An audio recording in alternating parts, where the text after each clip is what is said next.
মই বহুত ভাল অনুভৱ কৰিছোঁ মই বহুত ভাল লাগিছে আজি মোৰ আৰু মই এতিয়া মানে পঢ়া শুনাত বহুত বেছিকৈ লাগি আছোঁ গানত লাগি আছোঁ নাচত লাগি আছোঁ আৰু ইয়াৰ আগতো মানে বহুত এটা ৰেকৰ্ড কৰিছিলোঁ ইণ্ডিয়া বুক অফ ৰেকৰ্ডছ সেইটো কাণ্ট্ৰি এণ্ড কেপিটেলত কৰিছিলোঁ 48 ছেকেণ্ডছত 48খন কাণ্ট্ৰি এণ্ড কেপিটেল কৈছিলোঁ এইবাৰ মই ইণ্ডিয়া বুক অফ ৰেকৰ্ডছে কৰিছোঁ 21 ছং গাইছিলোঁ মই ছিংগিং কৰিছিলোঁ আৰু মানে উইদাউট মিউজিক আৰু মই মাজতে পানীও খাইছিলোঁ আৰু মই 48 মিনিটছত 34 ছেকেণ্ডছত গাইছিলোঁ আৰু মই মানে আকৌ এবাৰ গিনিজ বুক অফ ৰেকৰ্ডছ কৰাৰ চেষ্টা কৰিছোঁ কৰিম মই 15টা অসমীয়া আৰু 6টা হিন্দী গাইছিলোঁ মই আগলৈ IAS হোৱাৰ মন কৰিম মোৰ বয়স 9 বছৰ আৰু মই কবিতা আবৃত্তি বৰ ভাল পাওঁ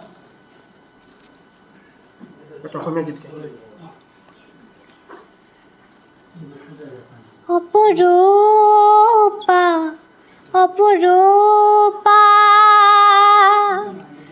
অসীমৰ নীল নভত অসীমত নীল নভত তুমি এই দিনটো অনন্ত অপৰূপা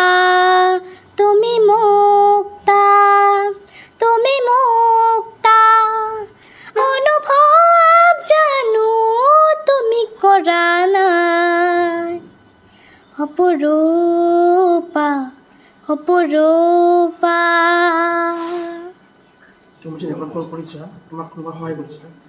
নহয় মই মানে নিজে মানে মায়ে কৈছিলে যে অনলাইন হৈ আছে তুমি মানে এইকেইটা গান মুখস্থ কৰি পেলাই দিবা তাৰপিছত মই নিজে যিখিনি পাৰোঁ সেইখিনি মুখস্থ কৰি পেলাই দিছোঁ মাতৃ হিচাপে মই বুলি নহয় আমাৰ পৰিয়ালৰ সকলোৱে খুবেই আনন্দিত আজিৰ এই শুভ ক্ষণত ছোৱালীয়ে যিহেতু এটা ভাল খবৰ কঢ়িয়াই আনিছে আৰু সঁচাকৈ ক'বলৈ গ'লে খুবেই কষ্টকৰ নিৰবিচ্ছিন্নভাৱে 21টা গান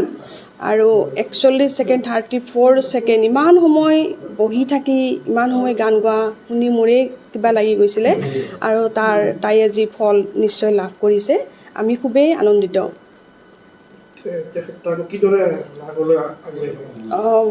তাই যিহেতু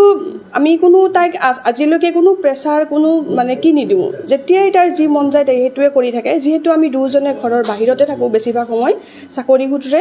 আৰু তাই স্কুলৰ পৰা আহিও অকলেই থাকে আৰু যি মন যায় যিটোত তাইৰ ৰাগ বেছি কেতিয়াবা ছবি আঁকি আছে কেতিয়াবা গান গুণগুণাই আছে যি কৰি থাকে আগলৈ তাইৰ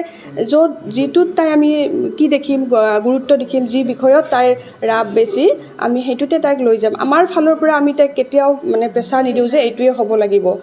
তাইৰটো সপোন আৰু আগলৈ বহুত কিবা কিবি ৰেকৰ্ড কৰা কেইদিনমান আগতে কৈ আছিলে মা মই কেতিয়া পদ্মশ্ৰী পাম মই কৈছিলোঁ নহয় কাম কৰিব লাগিব স্বৰ্গীয় মানে যি বিৰুবালা ৰাভা বাইদেউৰ তাইক মাতিছিলে তাই যাবলৈ গৈছিলে আৰু সেই বাইদেউক লগ পোৱাৰ পিছত তাইৰ বেলেগ এটা অনুভৱ হৈছিলে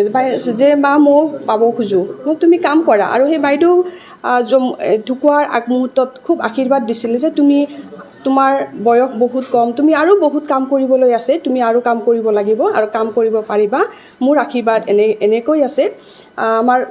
পিছত যেতিয়া গম পালোঁ বাইদেউ অসুস্থ অৱস্থাতে আমাক মাতিছিলে আমি গৈছিলোঁ আৰু তেখেত এতিয়া নাই তেখেতকো মই এই চেগতে আমাৰ পৰিয়ালৰ তৰফৰ পৰা শ্ৰদ্ধা জ্ঞাপন কৰিছোঁ তেখেতৰ আশীৰ্বাদ মোৰ ছোৱালীৰ গাত নিশ্চয় তেওঁ দি গৈছে এইখিনিয়ে ক'বলগীয়া হয় ইয়াৰ আগতেও এটা ৰেকৰ্ড কৰিছিলে তেতিয়া তাইৰ 7 বছৰ বয়স আছিলে সেইটো ইণ্ডিয়া বুক অফ ৰেকৰ্ডছ আছিলে এছিয়া মহাদেশৰ কাণ্ট্ৰি এণ্ড কেপিটেল তাই 48 ছেকেণ্ডত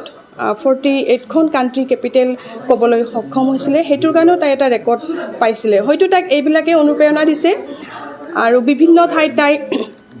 কবিতা আবৃত্তি গান নাচ সকলোতে কৰে অকল অসমীয়া আৰু হিন্দীয়ে নহয় ৰবীন্দ্ৰ সংগীত ৰবীন্দ্ৰ কবিতা আবৃত্তি এইবিলাকো তাই কৰে মানে এইটো সঁচাকৈ ক'বলৈ গ'লে